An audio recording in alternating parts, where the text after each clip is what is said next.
Ay palibasa ito yung mina ng Laurel Central School, no? Hindi pwedeng hindi atin. Honorable Maribig Mayuga. Magandang hapon po. Sa nag-iisa at minamahal ng ating punong guro, hindi ko lang alam kung ikay nag-iisa sa kanya.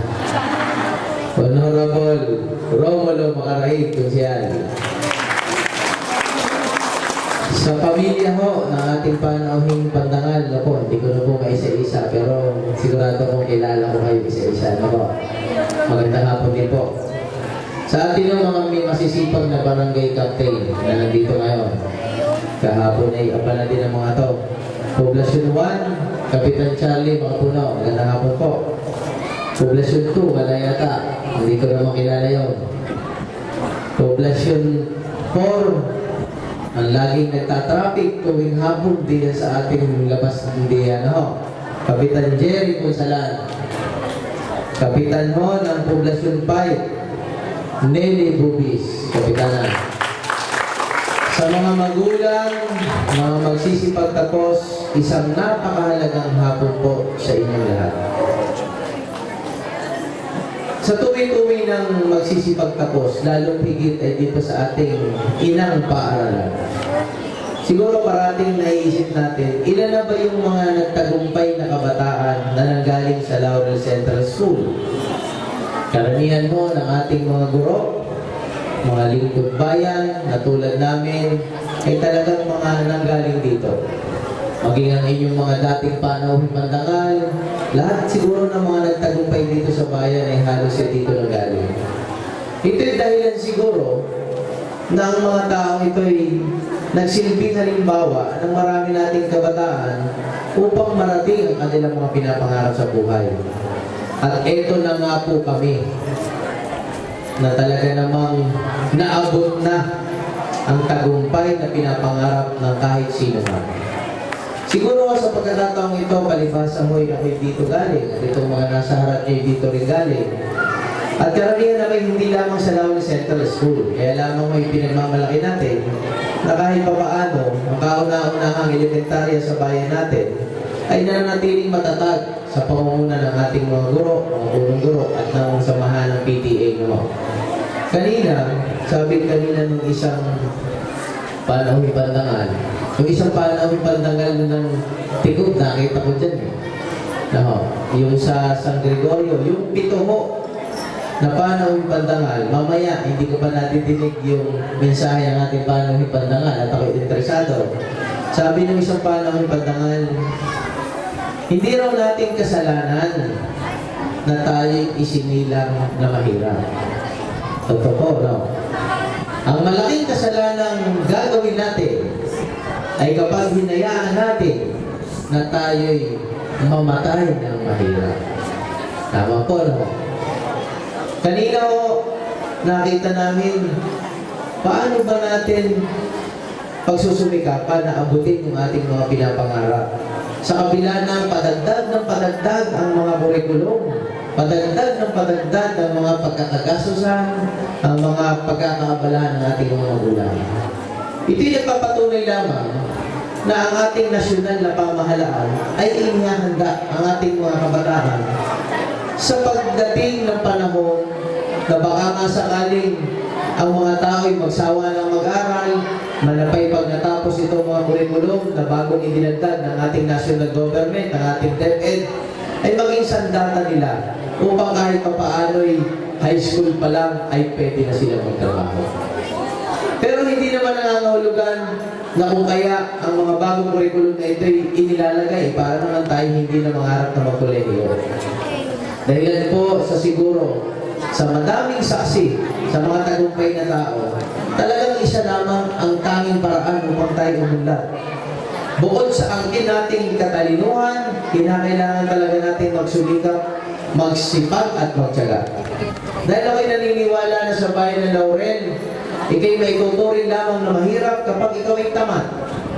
Pero kung sa mga bagay na ginagawa mo para maabot ang tagumpay ng inyong mga anak, tingin ko parang hindi imposible na ang lahat ng ito'y mararating natin. Sa inyo, mga minamahal kong kabataan, Alam ko ito'y unang baitan pa lamang. At ang pagiging responsableng kabataan at ang pagiging disiplinadong kabataan ay isang instrumento din upang pagdating nyo ng high school, kahit papaano, ay pakita o alam ninyo yung direksyon. Salamat, Ma'am Jo, Ma'am Balani, mga guro ng palatuntunan. Sa atin po namang minamahal at pinagpipintagang punong bayan, kagalang-galang Randy James E. Amo, na kanina ko pang umaga kasama. Sa atin po namang Sangguniang Bayan sa pangunguna ni kagalang-galang Pilimon Austria. Ganon din po sa mga kapitan, hindi ko na po isa-isahin sapagkat sila po inabanggit na kanina. Sa atin pong kinatawan ng ating minamahal na Schools Division Superintendent, Dr. Carlito Dio Cafort, Dr. Baby Lucy, sa ating punong guro, kasama ang kanyang mga guro sa Paralang Central, Dr. Ginaline Macaraig, ganon din sa Panawing Pantangal at sa kanyang may bahay. Alam ba ninyo na ang inyong Panawing Pantangal ay aking eskwela? At ako ang kanyang advisor noong grade 6. Kaya ako'y pinilit kong makarating ngayong hapon ito upang pakinggan ko naman ang aking pinagsikapan na alam kong ako'y kabahagi sa kanyang natutunan. Kaya mga kasama, pakinggan po natin ang ating Panawing Pantangal sapagkat siya ay aking eskwela. Sa ating mga magulang, mga kaibigan, at lalong higit ay sa mga nagsipagtapos ngayong hapon ito. Tunay na napakapalad ng pagkakataon ito. Sapagkat sa napakahalagang sandali, tayo ay magkakasama upang muling ipagdiwang ang tagumpay na natamo ng ating mga bata.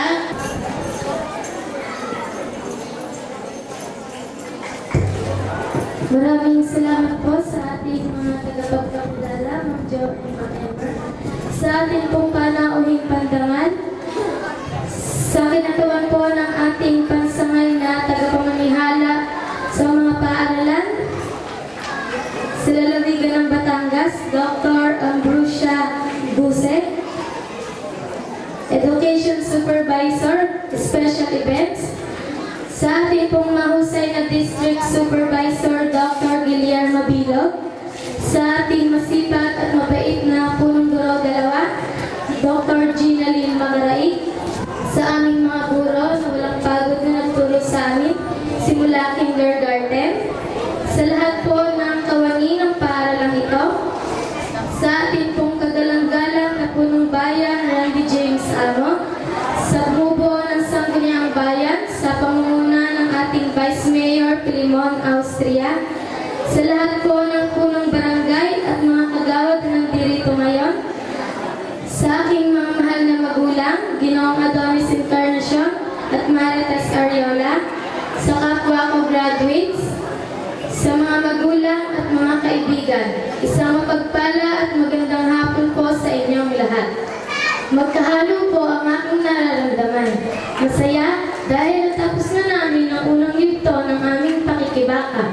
Kinakabahan dahil panibagong mga guro at mga kaklase ang makakasama sa mataas na paaralan. Malungkot din po dahil may iwan namin ang aming mga mahal na guro dito sa paaralan. At posibleng hindi na rin kami palagi magkakasama ng mga dating kaklase at kabarkada. Kaya sabi na, wish mo po ang tahanan ng level para sa patuloy na pag-abot ng ating mga pangarap. Magkikita-kita pa rin naman tayo sa high school. Basta, huwag tayong bibitiw sa ating samahan at mas lalo pa natin gawin makabila ng ating pagkakaibigan.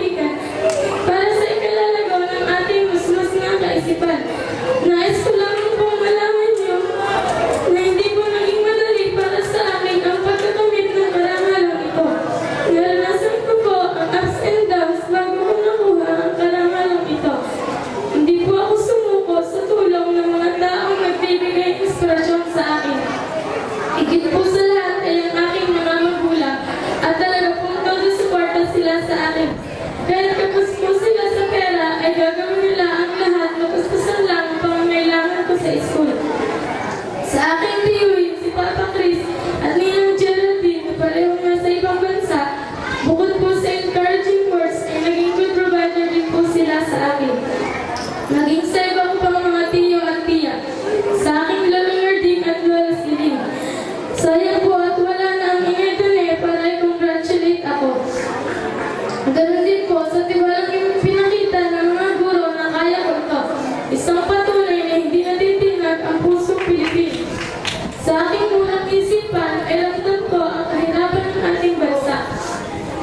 Nakadagdag pa dito ang issue ng pork barrel at sunod-sunod na trahedya dulot ng napapit ng mga bagyo at lindol.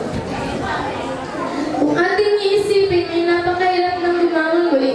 Pero alam ko po na sa pamamagitan ng matulungin puso nating mga Pilipino ay kayang-kaya nating mapagtagumpayan ang mga pagsubok.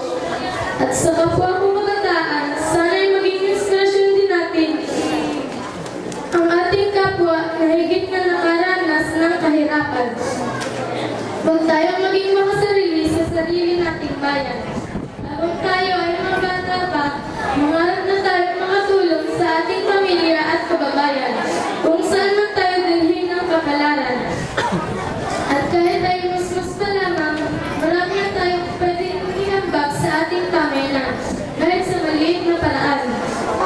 Ang simpleng pagsunod sa payo at utos ng mga magulang, guro at nakatatanda, kagaya ng pag-aaral ng mabuti ay may tuturing ng karangalan. Palagi din natin tatandaan na ang buhay ay weather lang. Maaaring mahirap ang buhay ng ating mga magulang sa kasalukuyan, pero kung gagawin natin inspirasyon ng kahirapan, tutulungan natin may ahon sa ginhawa ang ating mga magulang. Ngunit palagi din natin tatandaan na higit sa kayamanan ay ang malinis at marangal na pangalan. Sana'y makaiwas tayo sa masasamang mga bisyo na magdadala sa atin sa kapahamakan.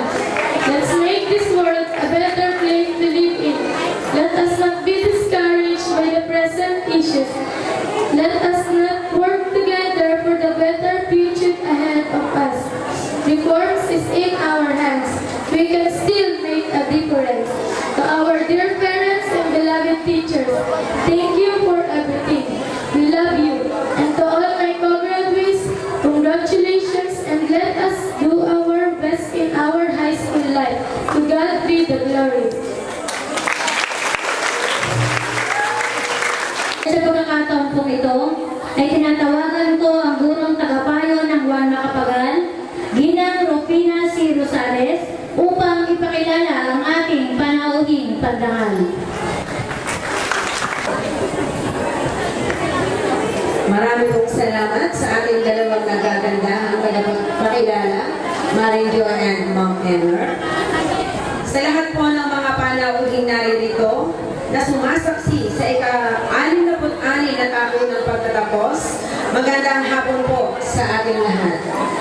Sa tuwing magdaraos tayo ng taon ng pagtatapos sa ika-6 na baitang, ay pumipili tayo ng panauhing pandangal upang gawin siyang huwaran at inspirasyon ng batang magsisipagtapos.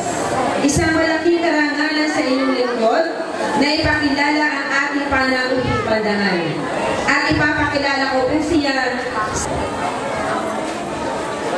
Hindi man kasing kata ni Francisco Balagtas, tungkulin ay sinunod sa aking iniatas upang ipakilala panauhing pandangal at sa araw na ito'y magbibigay buhay. Ika-1 ng Agosto, 1982, isang batang lalaki sumilang sa mundo ng mag-asawang Lucila at Renato at kung unangin Pawang Tagarito. Kasipagan at katiyagaan ang naging puhunan, kaya naman siya'y nakatapos ng kanyang pag-aaral. Taong 1995, natapos ang ika-6 na baitang dito sa ilang paaralan, ang paaralang St.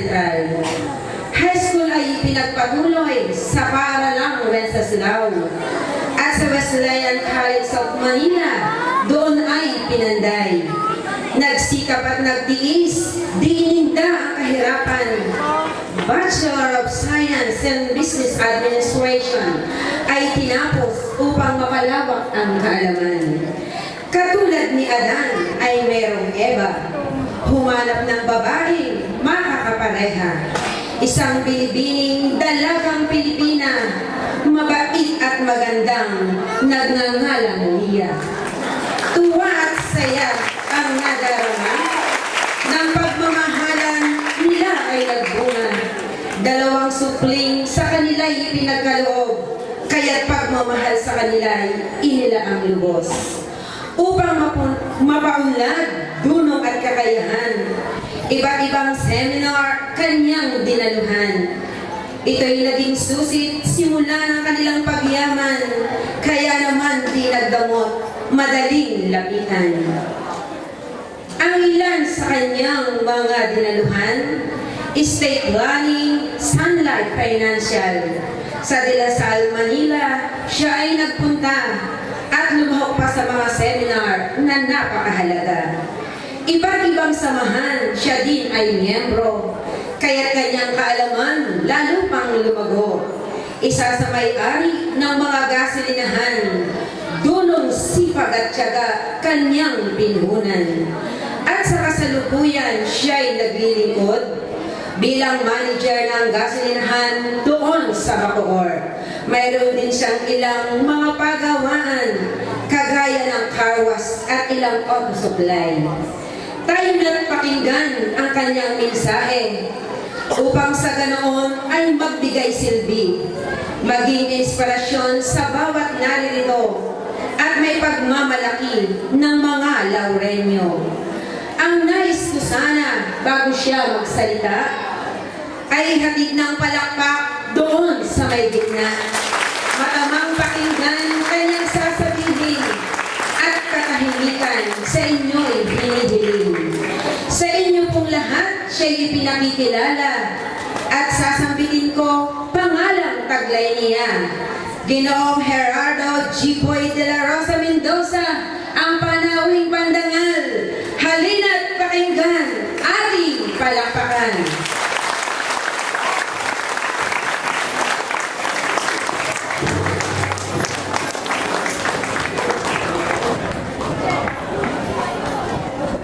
Marami pong salamat sa aming pagpapakilala. Tunay pong nakakaba ng puso ang inyong tinutulong. Una po sa lahat, kayanin niyong batiin ko ng isang magandang gabi ang lahat na nakikibahagi sa napakahalagang okasyon na ito para sa mga batang nasa ating harapan.